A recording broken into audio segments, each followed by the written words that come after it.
Hello. I have been gone. Thank you to everybody for all of the nice, encouraging, supportive messages. That was very awesome and helpful. Um, I keep thinking that the first episode I do coming back from this break should be this story time about what happened with the fires in LA. But the thing is, I have finally gotten to a point where I can compartmentalize that and focus on anything other than it. Because for a while I couldn't. For a while it was all I could focus on. And I couldn't even look at, I think by now you guys know I love looking at cute animal videos to make myself feel better. But I couldn't even look at that because then I would think about the animals. Okay, I can't talk about it. So what I need to do is just record a recap of Salt Lake City because that feels normal. And I think even I just need the escape. So I hope people weren't expecting or anticipating some sort of like big story time thing. But once I start with the crying and the going down that road, I can't recover. And I want to tune out and focus on silliness. Even though this reunion was a little heavy. The Salt Lake City reunion was a little like, ooh. But I hope that's all right. I'm sure I'll eventually tell the story. But for my first episode back in the swing of things, I think I just need to pretend and focus on silly stuff. So if you're new here, hi, you're like, what is she talking about? I'm Emily. This is She's Speaking. And we normally talk about Bravo TV, reality TV, pop culture. So if you're not subscribed, maybe subscribe. I promise I can be a good time when I'm not dealing with stuff like the fires. But okay, I'm going to roll the intro and we're going to get into it. All right.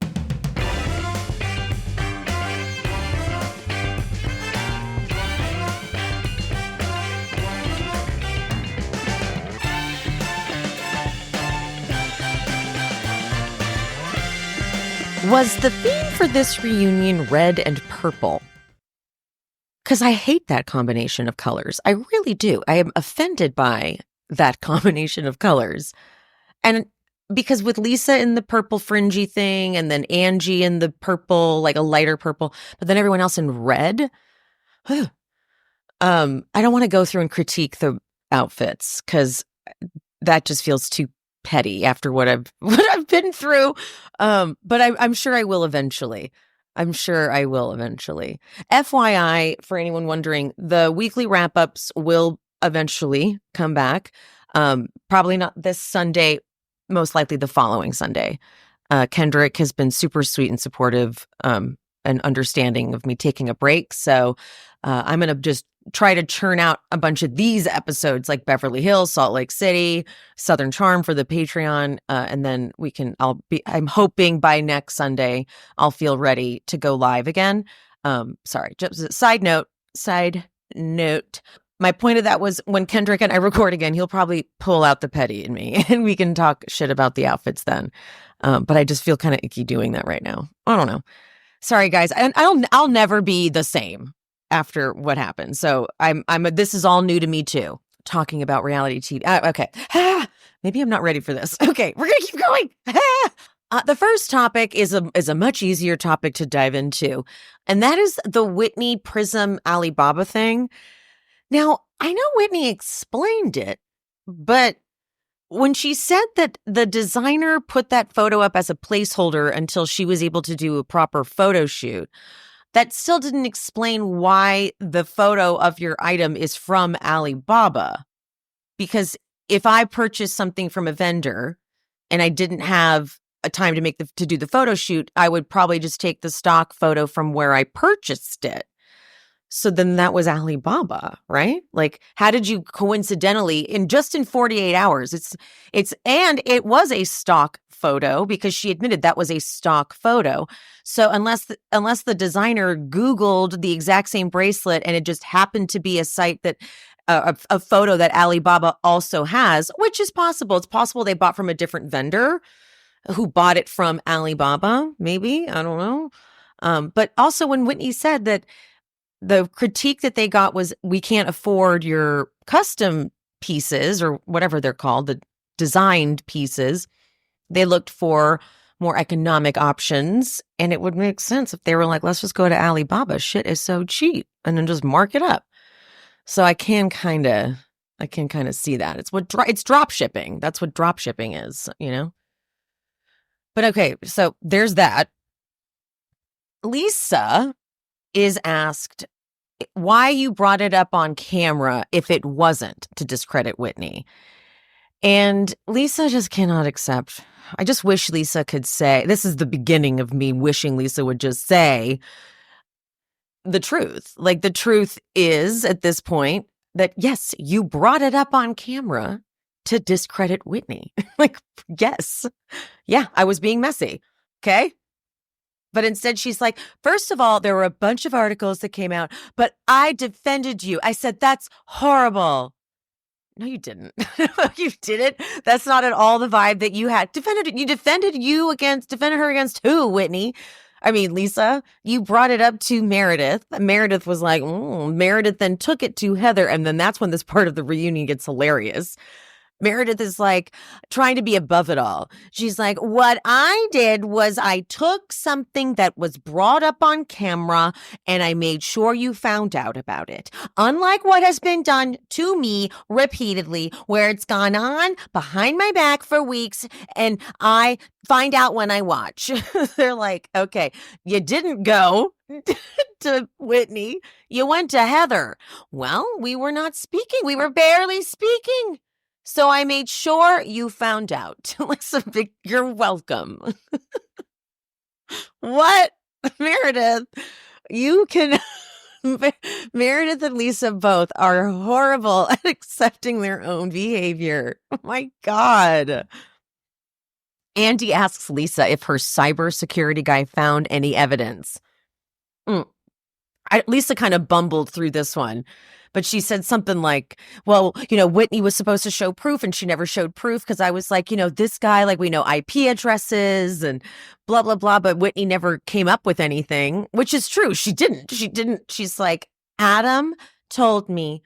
And that's all the proof I needed. I mean, but Lisa, though, you did bring it up on camera. You did.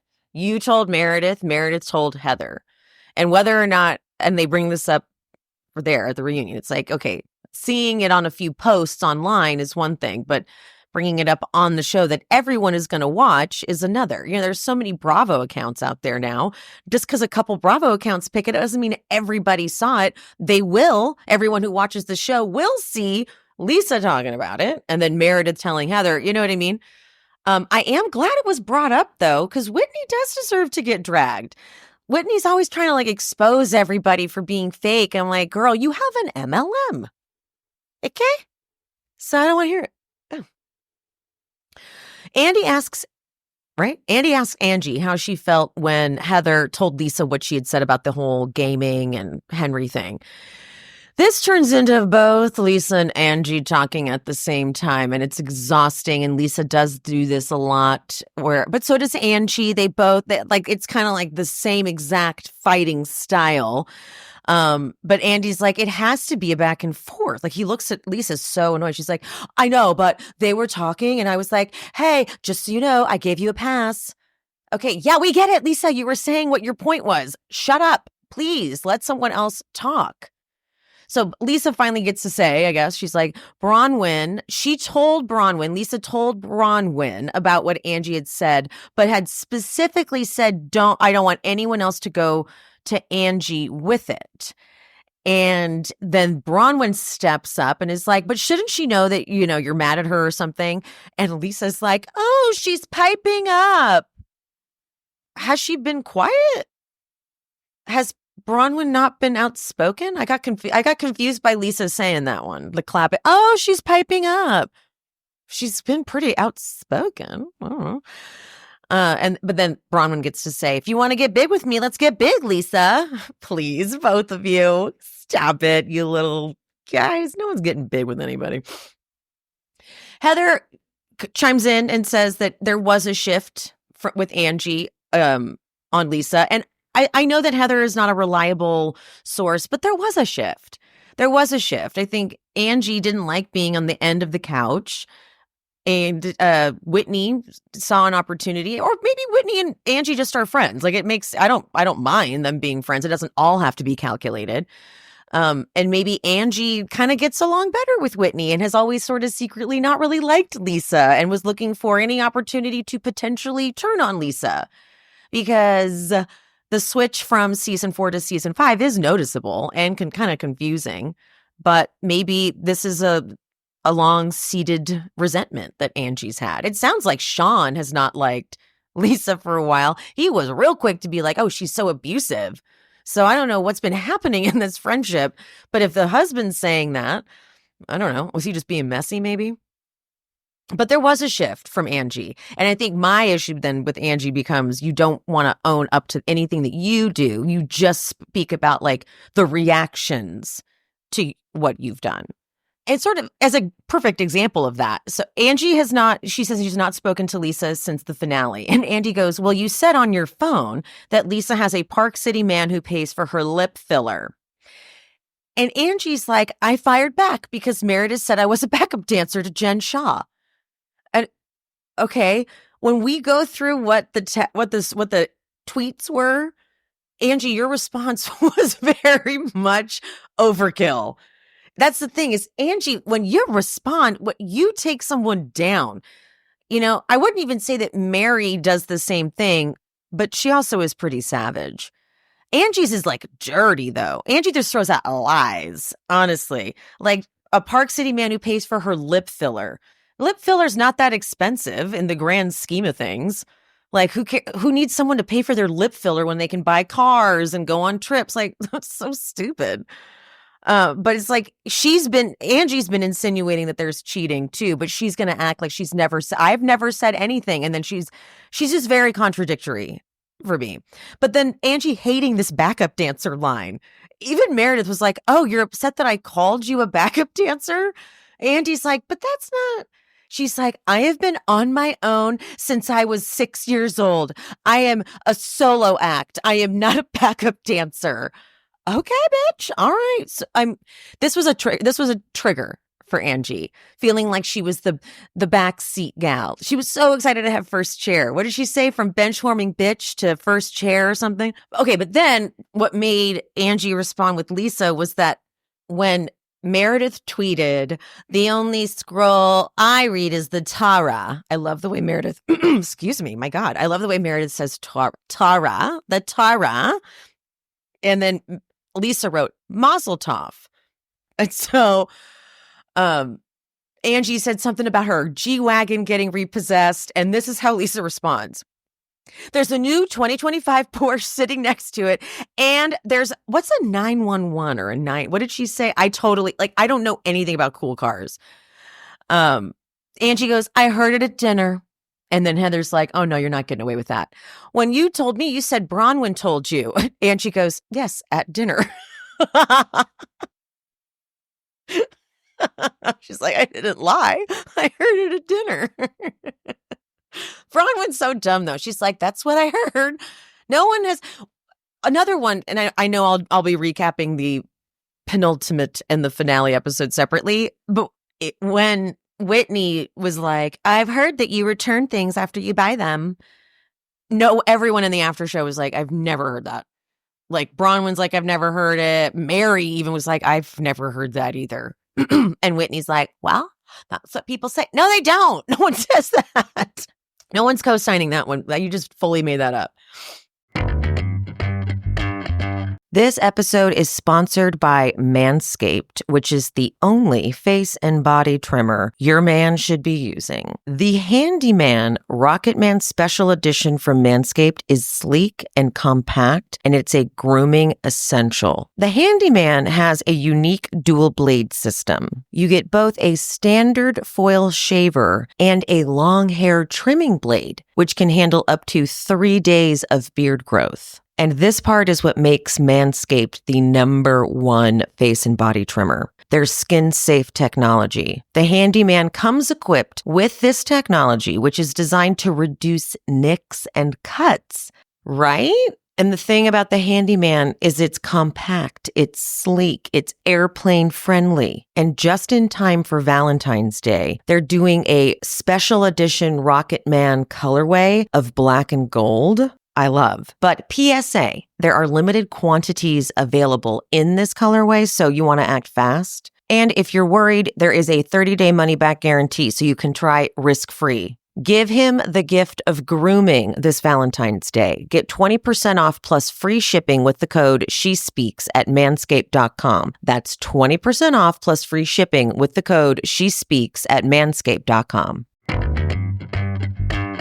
So it's a new year. It's 2025. And you're thinking, how am I going to make this year different? How am I going to build something for myself? I'm dying to be my own boss. Or let's see if I can turn this business idea I've been kicking around into a reality. But I don't know how to make it happen. Shopify is how you're going to make it happen. And let me tell you how. The best time to start your new business is right now. Shopify makes it simple to create your brand, open your business, and get your first sale. Shopify has thousands of customizable templates, so no coding or design skills required. All you need to do is drag and drop. They have a powerful social media tool that lets you connect all your channels and create shoppable posts that help you sell everywhere people scroll. Shopify helps with the details like shipping, taxes, and payments from one single dashboard, which allows you to focus on the important stuff like growing your business. So what happens if you don't act now? Will you regret it? What if someone beats you to the idea? Don't kick yourself when you hear this again in a year because you didn't do anything now.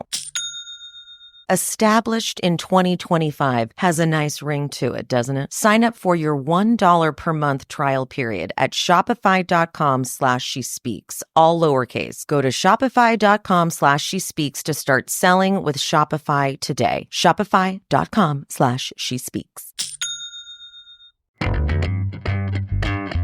So the necklace situation. We move on from the Angie stuff.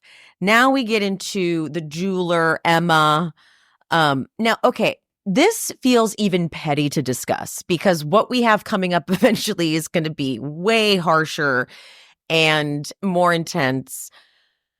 But Bronwyn, this is just my opinion, but Bronwyn is being weird about the necklace. Because I went back and rewatched specifically for all of the necklace jeweler content. So when the jeweler comes to Palm Springs and they look at it and all that stuff, I had joked that episode I joked on the podcast. I said, it seemed like the jeweler was really irritated because like they had to drive from LA to Palm Springs, right? So I was like, oh, they seemed annoyed. And I remember people in the comments being like, but she's not going to be so annoyed when they make the sale. And then a couple people replied to those people saying, but she specifically said, we will try these out and let you know what we think, let you know which one we pick. And the woman was like, both of them would be good. And when Bronwyn said, we'll think about it or whatever, I even thought, well, that was odd, but maybe that's just what rich people do. Maybe rich people don't just like run their credit card right there. They think about it. But also wild that Bronwyn was able to wear that necklace. Usually they need security guards like there when you have that many diamonds on you. There's literally security guards just for necklaces when people go to award shows. Like shit's crazy. $4 million. So Bronwyn's responses have just been odd. So she explains in the reunion that she had asked them to make a smaller version of that necklace and that she had earrings, hoop earrings that she had. Like she made it seem like, but I ended up with, and I have them. Okay. Now, mind you, this was a long time ago that they filmed. So that was a long time from filming. That's months from filming to then doing the reunion because they filmed, they had to edit it, and the show came out. Then they filmed the reunion. That's like a year. So she should have had the pieces by then. And she is obviously very upset with Lisa for bringing up this text, thank God she had that text, because even I was like, uh-oh, Lisa, are you just lying? And she fucking, nope, here's my texts. And Andy confirmed that this person was like, they never bought anything. They were supposed to send a wire transfer. They never did, whatever. And so Bronwyn at one point kind of says under her breath during the reunion, she's like, well, I'll make sure to wear them next time I see you. I don't think I'll be seeing you, but next time I see you, I'll wear them. Okay, so there was all that. Then on Watch What Happens Live, she was cagey about it. You know, it was, have you spoken to the jeweler since the reunion? Yes, and I also have my own receipts. And she had been saying to me in a text that maybe Lisa was pretending to be a reporter. And I was like, wait, who said the what? A journalist? So I was confused. Was Lisa reaching out or were they reaching out? And then Andy kind of like stops and goes, okay, but what did you guys talk about when you spoke? Like, what about the necklace? And then she goes, well, I told them right away Todd felt the necklace was just too flashy to be worn. And there's just some things that I felt on camera. It's just inappropriate to buy something in an economic climate like that. Well, when I watched the footage again, the episode again, where Todd's like putting the necklace on her and at the party, she's not correcting anyone and saying, no, we're not going to get it. I had to wear it or whatever. It seemed like she was willing to make it appear like she purchased it on the show, but then maybe later was like, oh, that wasn't a good look and is trying to backtrack or something. And Andy looked confused too on Watch What Happens Live. Like, so he's like, okay, so then you do not have the necklace or you do not have the earrings? And then she's like, no, I don't. Right. But you had said that they had made you something instead. Yes, but I didn't end up buying that. No, I told them no. Well, fuck, they were taking a long time to make that necklace. Like from when they filmed that Palm Springs episode to now is a long time. Like I'd be pissed too if I was the jeweler. If I was the jeweler and was expecting this big sale, sent one of my people down to Palm Springs, and then you didn't even end up getting anything. It has been a fucking year and you still haven't got anything? Yeah, that would piss me off too. So Bronwyn's being weird about it, period. And Bronwyn, I noticed she was weird with the whole first class coach stuff. No one really brings up such an itemized list of all of the things they've purchased for a trip, the way Bronwyn had. You know, she just had she had the catalog of what she had done and what she had charged down. And I've mentioned that she was a little weird with money. And I think that there's a weirdness with money, whether it's Todd's doing, whether Todd's weird with money, because maybe Todd says he'll do a bunch of shit for her and then doesn't, you know? So she's like, maybe that's part of it. I don't know.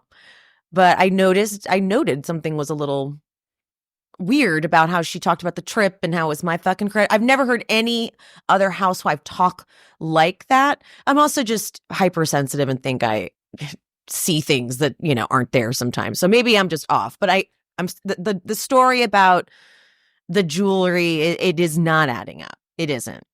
The problem is Lisa seems to think that because there's this jewelry issue, we'll call it a lie, a jewelry lie. How about that?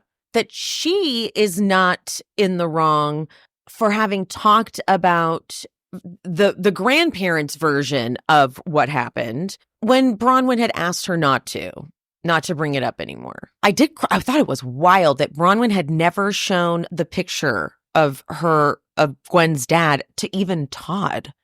Todd hadn't even seen it, which really makes it nuts that she did show Lisa. It's like, you haven't even shown Todd and you showed Lisa, all in an attempt, as she admits, to like chase her to try to understand what was wrong with the friendship.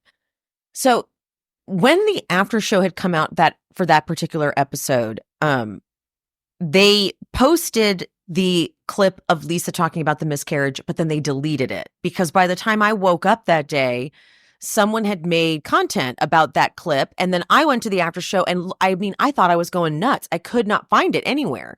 So they did have to remove it because Bronwyn had asked them to please not include anything about the miscarriage or any of that discussion, which is such a fuck up on their part. Like if Lisa's bringing it up and they know maybe it was just a miscommunication, like from the post team to the whatever. I don't know. Maybe it's a whole different team that works on the after show. Who knows? But for when I first heard the clip with Lisa saying that we thought she had a miscarriage, I felt immediately icky because why are you telling their version of the story? I don't care about their version of the story. We don't know them. They're anonymous. Bronwyn has protected their identity. So we don't know who they are. You might, Lisa, but we don't. So I don't need their version of it. I just need Bronwyn to talk about it. And you can say that they have their version and make it vague. But when she said miscarriage, I was just like, oh, don't talk. I don't know. I don't know, because then they do show a clip that was unseen of Lisa originally saying that they thought you had a miscarriage. And Bronwyn going, no, my dad called his parents and left them a message. I thought to myself, well, maybe her dad never told them. Maybe her dad called and left a message saying that you had a miscarriage because he didn't want them to be a part of your life. So I was going there for a bit. But then Bronwyn posted a bunch of receipts, I guess, from her conversation with Gwen's dad's sister. So according to Bronwyn, off camera in a conversation with two producers present, I learned that Lisa knew my daughter's daughter's father's family. Given who was present, I realized this would no longer remain private. My family discussed the situation, and I gave my daughter the option to handle it in the way she felt was best. She handled it beautifully, as you can see. Then I filmed a conversation with Lisa, openly sharing my feelings and giving her the full picture of what happened throughout the years. I made her aware that my father called his parents the day of her birth and that I spoke to them myself years later when his widow found out about my child. Both of those details felt intensely personal to share on TV. I did not have his family's contact info, but production was able to get in touch, and they declined to be on camera. I continued to protect their identities, while Lisa, knowing my concerns, continued to share details that could identify them. I still thanked Lisa for offering to and then connecting us, acknowledged the difficult position this put her in, and encouraged her to stay friends with them. My experience with them did not need to be hers. When it came up with the other women, I defended Lisa. Meanwhile, it was clear that they were talking about it behind my back. 6 months later, while taping the after show without me present, Lisa chose to repeat a hurtful falsehood that his parents shared with her, that they apparently thought I had a miscarriage and that Gwen was never born. This is clearly false, and Lisa knew it. Lisa knew my father called them the day Gwen was born. Lisa knew I had communicated with them and that the family acknowledged knowing about Gwen for years. Then she posts a very redacted screenshot of the DM she got from Gwen's dad's sister. And that says, Bronwyn, I am sure you are just as surprised to hear from me as I am surprised to find myself writing this letter. I've again recently become aware my late brother may have a child. I have since spoken with my parents and have allowed time to earnestly ponder and pray, knowing the best approach to take. Myself, as well as my family, felt I would be the one to contact you. And then it's redacted, and then it says, I cannot claim this is my first time hearing this, nor do I claim it is my parents. And then the rest of it's all redacted. And then she has more. So whatever Lisa is trying to claim, she has sent me 3 DMs. I have not opened them because I made a post saying that regardless of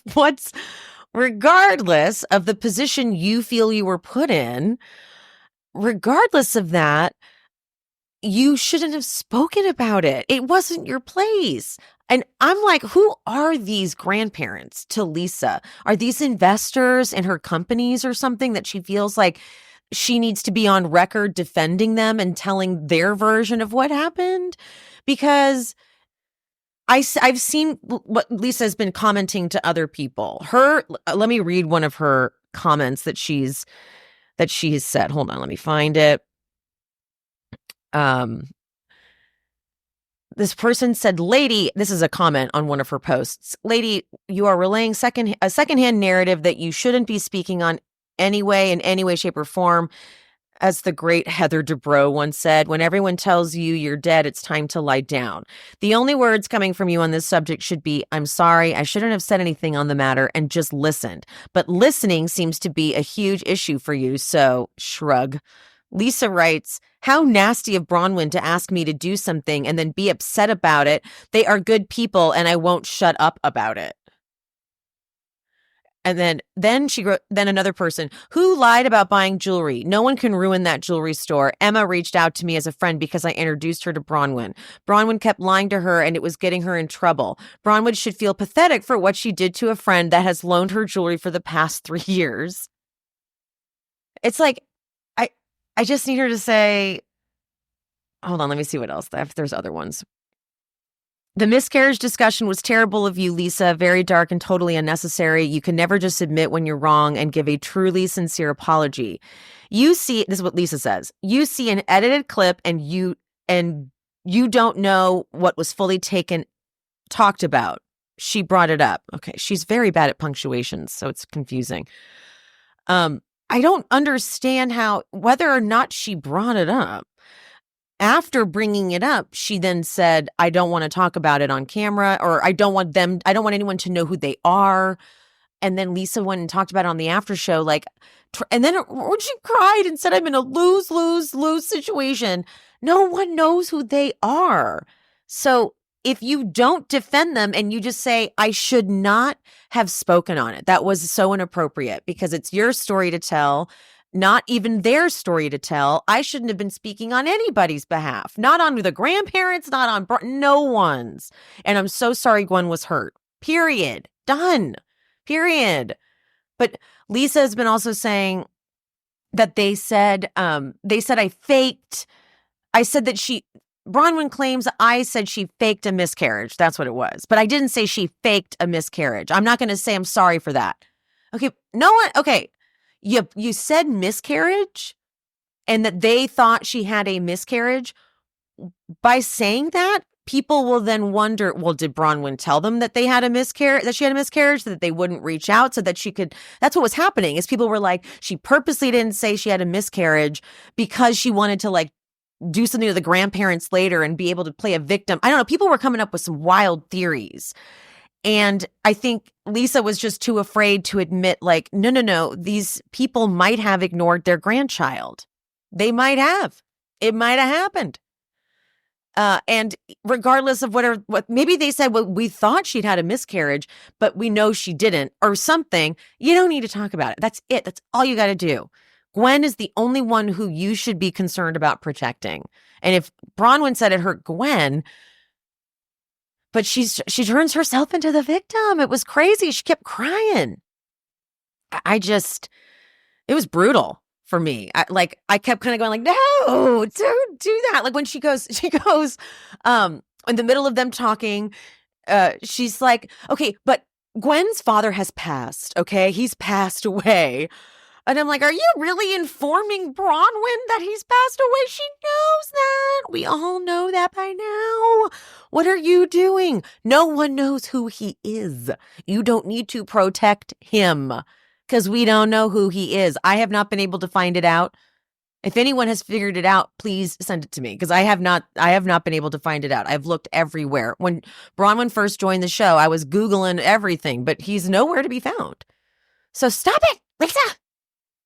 I'm in a lose-lose situation. Okay, it's not just the tears, the crying. I know Lisa's a crier because she does. After doing a rewatch, she cries a lot. And that's her thing. And I'm a crier. I'm not judging, but she's a crier. But sometimes when she cries, those tears go away real quick or they kind of never show up. Like when she's doing one of her little moments, she's like, I was in a horrible position. And then the tears go away. And then when she goes, I would never want to hurt Bronwyn and Gwen, but you did. So just say you're sorry. Ugh, this was not a good day for Lisa stans. Although even Lisa stans are defending her, and they're probably going to come into my comments too, being like, Bronwyn's a liar. I feel like this is probably confusing for people because I started out talking about Bronwyn not buying the jewelry and lying about it. And now I'm talking about Lisa not taking accountability and being kind of gross. So what are you guys going to do? Call me a what, huh? What stan am I now, huh? All right, then they break for lunch. Lisa cries to John. She's like, I'm just tired of being on the hamster wheel. And then Whitney and Angie love that this is like a Lisa sort of takedown moment. And they're like, she is the problem. She's the problem. Lisa needs to admit that she is the problem. No, you guys, I need you to notice something too that Lisa says a lot. She says the word consummate all the time. You have a consummate issue with me. She has said that for seasons. And I don't think that's the right real word, but she says consummate a lot. You're never going to unhear it. Some people may have already noticed it, and I see you. But she says she has a consummate issue with me. She says it all the time. Bronwyn tells Todd about what happened with Lisa, and you can tell he is just ready to fucking pounce on her. And the conclusion about Bronwyn, or from Bronwyn about Lisa, is that we were never real friends. We were just social friends. I was a social climb. Like, she wanted to come to my jazz suite. She wanted to come to a party of mine. Oh, bitch, that's what you're trying to say? You're trying to say that you are the it girl in the social scenes. Okay, all right, okay. She is the queen of Sundance, so you might not really have this one. Regardless, the husbands come out to set and Todd is ready to go. Todd gets asked about what they've learned about their relationship. He does not seem happy answering this. He's like, yeah, we've grown. I've definitely looked at some stuff for sure. But then as he's answering, I'm realizing he's just slowly revving up to get to the part where he comes at Lisa. Everything he was saying eventually got him to say something about how then Lisa's saying libelous things.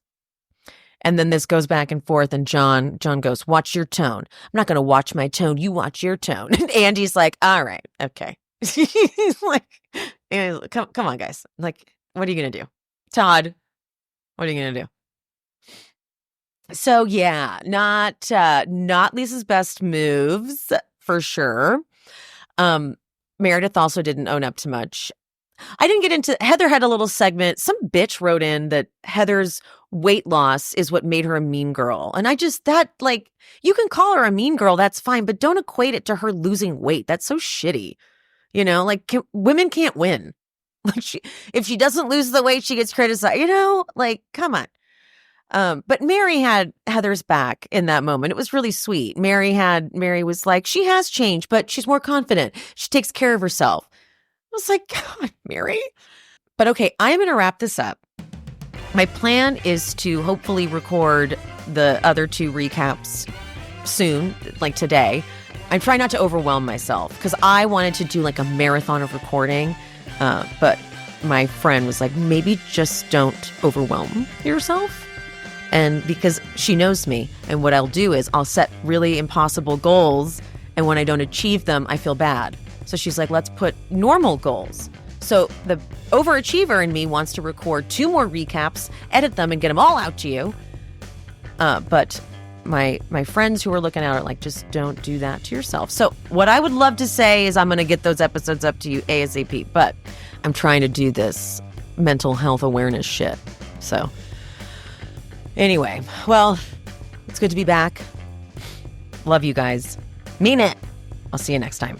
Bye. Thanks for tuning in to She's Speaking with Emily Hanks. This show is produced, hosted, and edited by me, Emily, and brought to you in partnership with Cloud 10 Media. If you are looking for bonus content, check out the Patreon. The link is in the description. To show some support, you can hit that subscribe button and turn on notifications so you never miss an episode. Another free way to support the pod, please rate and/or review on whatever platform you listen. It's free, and it helps the algorithm or something. You could also head to buymeacoffee.com/shespeaks and buy me a coffee or 2. Make sure you're following me on all social medias. I am She's Speaking with Emily Hanks across all platforms: Threads, TikTok, Instagram, Facebook. That's it. Thank you guys. See you soon.